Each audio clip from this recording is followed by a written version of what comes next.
I realize Ms. Campbell just told me that you guys have a PD activity here in a few minutes, so I'll go fast. And really the focus of this concludes cycle 2. And really the focus of this meeting is to talk about really our area of focus, which was student interactions, student structured interactions, SSI, Think, Pair, Share. And also you and I talked about coming from cycle 1, you and I had agreed that we're also going to focus on standards and somehow connecting the standards to the students and back and forth. And I saw a lot of that. I saw some structured interactions, so I'll ask you some questions about that. Okay. But to begin with, I just kind of want to set the stage, right? So I walked in, 19 kids were in their class, 11 girls, 8 boys. Yeah, 19, that's 19, right? 11 plus 8. 11 girls, 8 boys. All the kids were working most of the kids were working in pairs. I'm noticing that your desks are situated together. Is that intentional, or is that just, Yeah, I did is that because you're doing that every day, so kids know that they always have to be in pairs? Yes. Oh, interesting. Okay, so what was your thinking behind that? Because that's something that I have a lot of experience with it. Oh, well, I mean, I've done it in the past. Kim and I both have. Yeah. But usually they're like vertical instead of like this way. Yeah, The way it is. So I just took that and just kind that's cool. Do you notice that, does that help facilitate like those interactions between academic language and academic conversation with kids? Yeah, it does.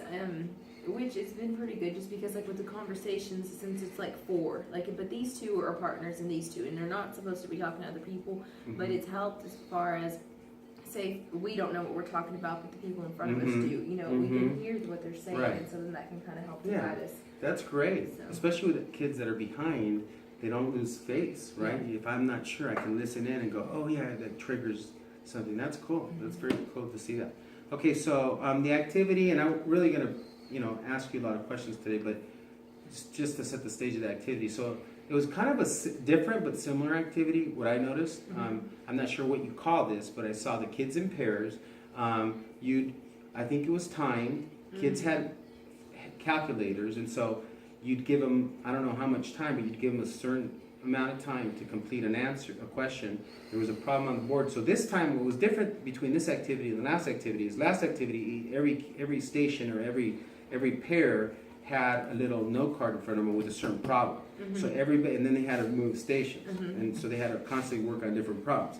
This time, the whole group had one problem on the board, and so is that the only difference in that activity, or was there something else? No, I tried your little AV partners, and they loved it. The structured yeah, interactions. I did that. Really? The little thing finish it. All of my classes loved it. They thought, and I had them rate it just to 5. Yeah. And I said, that man that was in here earlier, I said, this was his idea. I said, so I need you guys to give me the truth, because I'm going to let him know, hey, it sucked, or no, it was great. Yeah. And they're like, oh, everybody's their little hands up, 4s and 5s, 4.5s. Cool. And they thought, we just thought you was being nice. And I said, no, I'm not being nice. So they loved it. They really did. Cool. And they're like, Miss, we did really good. That's why my grades, I got 100. And so they were all excited. It was good. It was good to hear them talk. That's cool. It was sometimes a little too talkative and not on that, but overall it was good, and they really liked it. And I did hear a lot of academic vocabulary words. So I'll come back to that, because I really want to focus on that and the standard thing.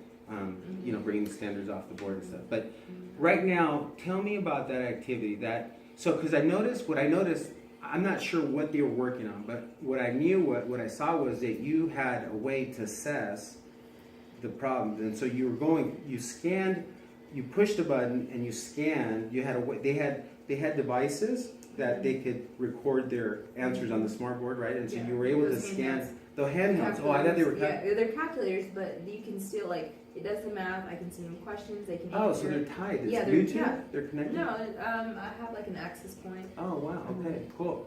And so I noticed you were able to assess the class, because you were telling them, and you can also you were able to compare their score on that problem with the score on that same problem that you had given them before. Is that right? Because you were saying to kids, hey, you did better, you didn't do as well. Oh, yeah, that was the warm-up. Yeah, basically, like on March 9th, we had done a review, like a stars, like a random review, just kind of getting them spiraling through. And so I showed them on March the 9th, we all took this, and this is how you scored.